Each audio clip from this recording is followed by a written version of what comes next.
جادو سے قتل بھی ہو جاتے ہیں، جادو سے کاروباروں اللہ کے زمینیں بنجر ہو جاتی ہیں، جادو سے ماں کے پیٹ میں نطفہ خراب ہو جاتا ہے، ساری میڈیکل سائنس پاگل ہو جاتی ہے کہ یہ کیا ہے، لڑکا بھی ٹھیک ہے لڑکی بھی ٹھیک ہے، آخر وجہ کیا ہے؟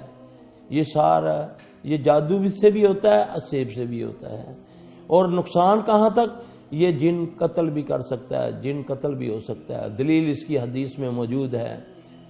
نبی علیہ السلام صلی اللہ علیہ وسلم خندق کی جنگ کا موقع ہے، ایک صحابی نئی شادی شدہ ہے، عرض کرتا ہے یا رسول اللہ صلی اللہ علیہ وسلم میں ذرا گھر سے چکر لگاؤں۔ آپ صلی اللہ علیہ وسلم نے فرمایا کہ اپنے گھر جانا لیکن خالی ہاتھ نہ جانا۔ روایت میں آتا ہے کہ اس کے ہاتھ میں نیزہ تھا، ایک روایت میں ایک تلوار تھی۔ جب وہ اپنے گھر گیا دیکھتا ہے کہ گلی کے اندر اس کی بیوی کھڑی ہے، وہ غصے سے کہتا ہے کس چیز نے تجھے اس وقت گھر سے نکالا؟ کہنے لگی مجھے کیا کہتا ہے اندر ذرا دیکھ۔ صحیح حدیث ہے یہ۔ جب اس نے دیکھا تو اس کے بستر کے اوپر ایک سانپ تھا، تو یہ نہیں پتا چلا کہ پہلے وہ صحابی مرا یا سانپ مرا۔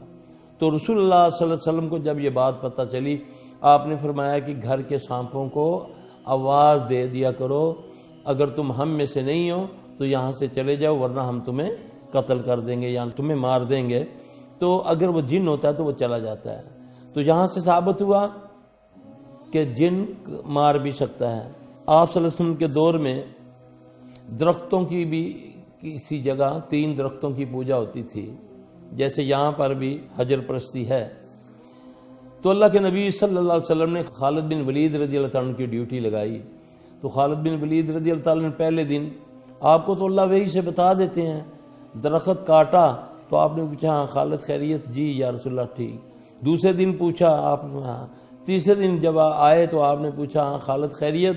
عرض کی یا رسول اللہ صلی اللہ علیہ وسلم کہ جیسے ہی میں نے یہ تیسرے دن درخت کاٹا تو ایک دم میں کیا دیکھتا ہوں کہ دراز قد کی کالی سیاہ عورت میرے ساتھ اس نے لڑائی شروع کر دی اور میں نے اس کو قتل کر دیا۔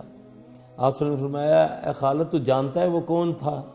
میں نے عرض کی اللہ اور اس کے رسول بہتر جانتے ہیں۔ آپ نے فرمایا وہ عزا تھی، عزا جنونی تھی جس کا ذکر قرآن میں بھی ہے، لات منات عزا۔ تو اس عزا کو پھر قتل کر دیا خالد بن ولید نے۔ یہ بھی صحیح روایت ہے۔ اب یہاں سے ثابت ہوا کہ انسان بھی جن کو قتل کر سکتا ہے، جن بھی انسان کو قتل کر سکتا ہے۔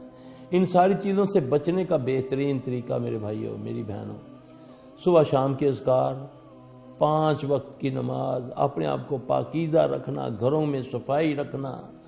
گھروں میں صفائی رکھو گے انشاءاللہ العزیز خود بخود اللہ دلوں میں بھی صفائی کر دے گا۔ صفائی ہمارا نصف ایمان ہے۔ ہمارا حال یہ ہے کہ جہاں برتن ہے وہ پڑا ہوا ہے، ایک بیٹی دوسری کا انتظار کر رہی ہے، ماں کہتی ہے تو دھو دے، چل صبح نوکرانی آئے گی تو وہ دھو دیں گے۔ یہ بھی ایک بہت زبردست شیطان کو دعوت دینے والی بات ہے اپنے کچن کے۔ تو میں نے یہاں تک پڑھا ہوا ہے کہ اپنے کچن میں جو چکنائی والا کپڑا ہے اس کو بھی دھو کر سونا چاہیے، کیونکہ اس پر بھی شیاطین عمل دخل کرتے ہیں۔ اللہ ہمیں سمجھ عطا فرمائے۔